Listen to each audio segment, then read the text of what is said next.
Hello everyone, welcome to my channel. നമ്മളിന്ന് discuss ചെയ്യാൻ പോകുന്നത് ഹോണ്ടയുടെ മറ്റൊരു മോട്ടോർ സൈക്കിളുമായിട്ടാണ്, ഹോണ്ട NR750. ഈ വണ്ടിക്ക് ഒരുപാട് പ്രത്യേകതകളുണ്ട്. ലോകത്തിലെ മോട്ടോർ സൈക്കിൾസ് എല്ലാം എടുത്തു കഴിഞ്ഞാൽ അതിൽ ടോപ്പ് 5 ഈ വണ്ടിക്ക് ഒരു സ്ഥാനമുണ്ട്.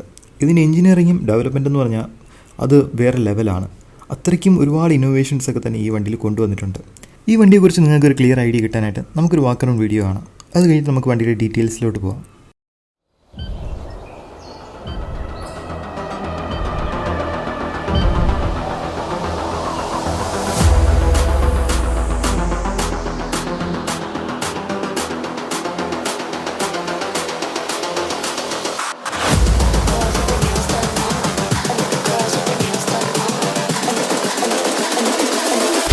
Girls with their nails done now.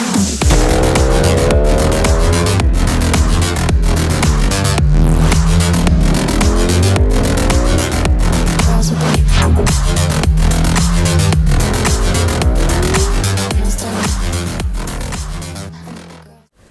NR750 എന്തുകൊണ്ട് ഇത്രയും പ്രത്യേകതയുള്ളൊരു വണ്ടിയാണെന്ന് ചോദിച്ചു കഴിഞ്ഞാൽ അതിൻ്റെ എഞ്ചിനും അത് യൂസ് ചെയ്യുന്ന മെറ്റീരിയലും തന്നെയാണ്. ഇതിൻ്റെ എഞ്ചിൻ നോക്കിക്കഴിഞ്ഞാൽ നമുക്ക് കാണാൻ പറ്റും, ഇതൊരു V4 എഞ്ചിനാണ്. പക്ഷേ V4 എഞ്ചിനാണെങ്കിലും ഇതിൻ്റെ പിസ്റ്റനൊക്കെ ഭയങ്കര ഡിഫറെൻ്റ് ആണ്. കാര്യം ഇതിൻ്റെ പിസ്റ്റൻ എന്ന് പറയുന്നത് ഒരു ഓവൽ ഷേപ്പാണ്. അതായത് ടിപ്പിക്കലി നമ്മൾ കാണുന്ന പിസ്റ്റൻ എന്ന് പറയുന്നത് റൗണ്ട് ആണെങ്കിൽ ഇതിൽ യൂസ് ചെയ്യുന്ന ഓവൽ പിസ്റ്റനാണ്. അതായത് രണ്ട് പിസ്റ്റനെ തന്നെ കമ്പൈൻ ചെയ്തിട്ട് ആണ് ഈ ഒരു എഞ്ചിൻ മെയ്ഡ് ചെയ്തിട്ടുള്ളത്. ഇതിൽ നോക്കിക്കഴിഞ്ഞാൽ കാണാൻ പറ്റും, ഇതിന് വരുന്ന 4 പിസ്റ്റനാണ്. 4 പിസ്റ്റനും 2 കണക്റ്റിംഗ് റോഡ് വെച്ചിട്ടാണ് വരുന്നത്. മാത്രമല്ല ഓരോ സിലിണ്ടറിനും 8 വാൽവ് വെച്ച് വരുന്നുണ്ട്. സോ അങ്ങനെയാണ് ഇതിൻ്റെ കൺസ്ട്രക്ഷൻ എന്ന് പറയുന്നത്. ഇതിൻ്റെ ഗുണം എന്താണെന്ന് വെച്ച് കഴിഞ്ഞാൽ ഒരു ടിപ്പിക്കൽ V8 എഞ്ചിനെ കാട്ടിയും കോമ്പാക്റ്റ് ആയിരിക്കും. അതായത് 34% കുറച്ച് സ്പേസ് ഈ എഞ്ചിൻ എടുക്കത്തുള്ളൂ. എന്നാൽ ഒരു V8 എഞ്ചിൻ്റെ അത്രയും തന്നെ എഫിഷ്യൻസി ഈ എഞ്ചിനെ പ്രൊഡ്യൂസ് ചെയ്യാനായിട്ട് പറ്റും. ഈ മോട്ടോർ സൈക്കിളിൽ ഒരു V8 എഞ്ചിനുള്ള പോലെ തന്നെ 8 സ്പാർക്ക് പ്ലഗും 8 ഇൻലെറ്റും 8 എക്സോസ്റ്റ് പോർട്ടുമാണ് വരുന്നത്. ഇതിൻ്റെ ഫ്യൂലിംഗ് നടക്കുന്നത് ഒരു ഇലക്ട്രോണിക് ഫ്യൂൽ ഇഞ്ചക്ഷൻ സിസ്റ്റം വെച്ചിട്ടാണ്.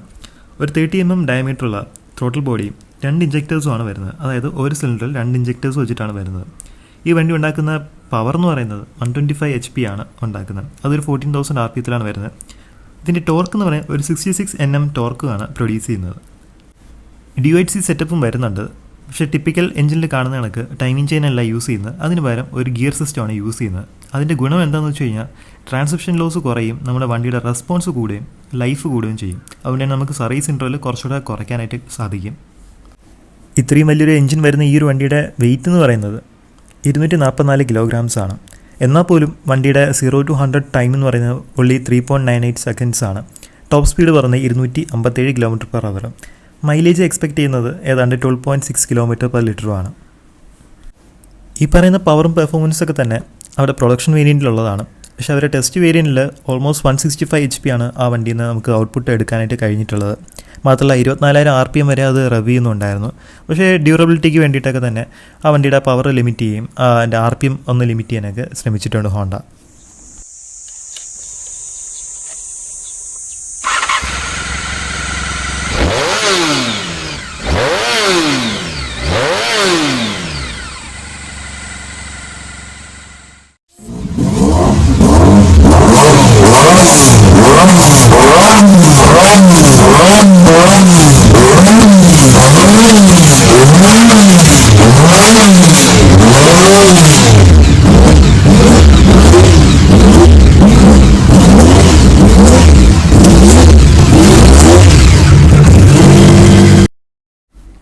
ഈ വണ്ടിയുടെ മാനുഫാക്ചറിങ്ങിൽ ഹോണ്ട യൂസ് ചെയ്തിട്ടുള്ള മെറ്റീരിയൽ എന്നൊക്കെ പറഞ്ഞാൽ അന്ന് കിട്ടാവുന്ന ഏറ്റവും ബെസ്റ്റ് മെറ്റീരിയൽ എല്ലാം തന്നെയാണ്. എക്സാമ്പിൾ പറയുമ്പോൾ നമ്മുടെ വാൽവിലൊക്കെ യൂസ് ചെയ്തിരിക്കുന്നത് ടൈറ്റേനിയമാണ്. കണക്റ്റിംഗ് റോഡ് യൂസ് ചെയ്തിരിക്കുന്നത് ടൈറ്റേനിയം തന്നെയാണ്. ഇതിൻ്റെ പിസ്റ്റൺ വരുന്നത് ഡ്യൂറേലിയം ആൻഡ് മാഗ്നീസിയം ഒരു കോമ്പോസിറ്റ് മെറ്റീരിയലാണ്. അതിൻ്റെ ഗുണം എന്താണെന്ന് വെച്ച് കഴിഞ്ഞാൽ മാഗ്നീസിയം ആൻഡ് ലൈറ്റ് വെയിറ്റ് ആയിരിക്കും. ഇത്രയും ഹൈ റവിങ് എഞ്ചിൻ ആയതുകൊണ്ട് തന്നെ അത് ഒരുപാട് ഹെൽപ്പ് ചെയ്യും.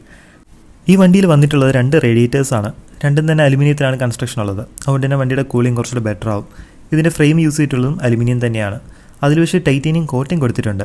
ടൈറ്റാനിയം അലുമിനിയത്തിനെക്കാട്ടിയും ഹാർഡർ ആയതുകൊണ്ട് തന്നെ അതിൽ സ്ക്രാച്ചസ് വീഴുന്നത് കുറയ്ക്കാനായിട്ട് സാധിക്കും.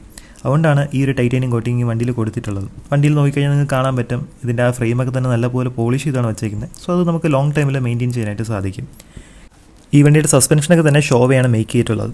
അതിലും നമുക്ക് ടൈറ്റാനിയം കോട്ടിങ് കാണാനായിട്ട് പറ്റും. അതും നമുക്ക് സ്ക്രാച്ച് റെസിസ്റ്റൻസ് കൊണ്ടുവരാൻ വേണ്ടിയിട്ടാണ്. ഒരു 45 mm യൂണിറ്റാണ് ഫ്രണ്ടിൽ യൂസ് ചെയ്തിട്ടുള്ളത്.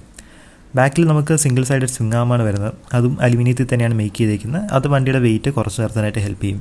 വീൽസിലും മാഗ്നീസിയമാണ് യൂസ് ചെയ്തിട്ടുള്ളത്. അതുകൊണ്ട് തന്നെ അൺസ്പ്രങ് വെയിറ്റ് കുറയ്ക്കാനായിട്ട് ഹോണ്ടയ്ക്ക് സാധിച്ചിട്ടുണ്ട്.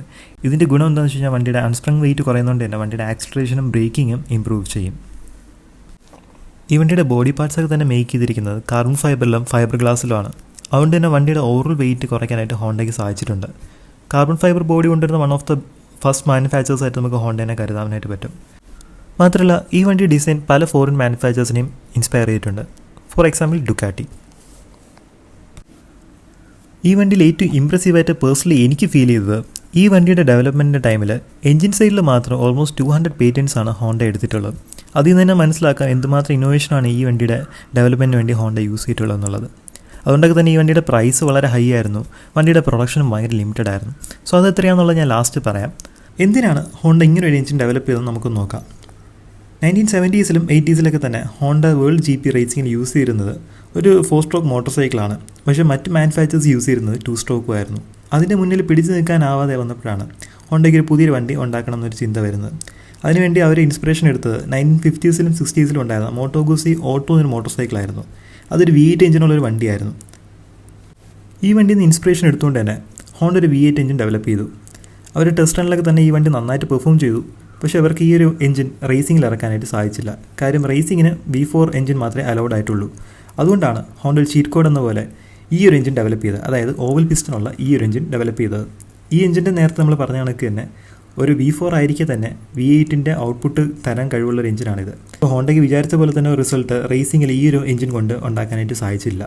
അങ്ങനെയാണ് ഹോണ്ട ഈ ഒരു വണ്ടി 2 വർഷത്തിന് ശേഷം നിർത്തുകയും അതിനുശേഷം NSR 500 എന്നൊരു വണ്ടി കൊണ്ടുവരികയും ചെയ്തത്. അതൊരു 499cc ഉള്ള ഒരു 2 സ്ട്രോക്ക് V4 എഞ്ചിനാണ് വരുന്നത്. ആ ഒരു എഞ്ചിൻ കൊണ്ട് തന്നെ ഹോണ്ട ഒരുപാട് റേസ് വിൻ ചെയ്യുകയും എല്ലാം തന്നെ ചെയ്തു. പിന്നെ ഉണ്ടായതെല്ലാം ഹിസ്റ്ററിയാണ്. ആ വണ്ടിയെക്കുറിച്ച് നമുക്ക് പിന്നീട് വേറൊരു വീഡിയോ ചെയ്യാം. ചിലർക്കെങ്കിലും തോന്നും ഹോണ്ടയ്ക്ക് നേരത്തെ ഒരു 2 സ്ട്രോക്ക് എഞ്ചിൻ ഡെവലപ്പ് ചെയ്താൽ പോരായിരുന്നോ, ഇത്രയും കഷ്ടപ്പെടേണ്ട കാര്യം ഉണ്ടായിരുന്നു എന്നുള്ളത്. അതിൻ്റെ റീസൺ എന്താണെന്ന് പറയുന്നത് ഹോണ്ടയുടെ ഫൗണ്ടറായിട്ടുള്ള സോയിച്ചിറോ ഹോണ്ട പുള്ളി ഒരു 2 സ്ട്രോക്ക് എഞ്ചിൻ്റെ ഫാനൊന്നും അല്ലായിരുന്നു. അതുകൊണ്ട് തന്നെ 2 സ്ട്രോക്കിനെക്കാട്ടും ഔട്ട് പെർഫോം ചെയ്യുന്ന ഒരു എഞ്ചിൻ ഡെവലപ്പ് ചെയ്യണം എന്നുള്ളൊരു ക്രേസിലാണ് ഇങ്ങനൊരു എഞ്ചിൻ ഡെവലപ്പ് ചെയ്തത്. പ്രതീക്ഷിച്ച പോലുള്ളൊരു നേട്ടവും തന്നെ ഈ ഒരു എഞ്ചിൻ കൊണ്ട് ഹോണ്ടയ്ക്ക് നേടാൻ കഴിഞ്ഞില്ലെങ്കിലും ഒരു 750 ആയിട്ട് വീണ്ടും വന്നതിൻ്റെ റീസൺ എന്താണെന്ന് ചോദിച്ചു കഴിഞ്ഞാൽ ഹോണ്ടയ്ക്ക് ഇന്ന് ഫ്ലെക്സ് ചെയ്യാൻ വേണ്ടിയിട്ടാണ്.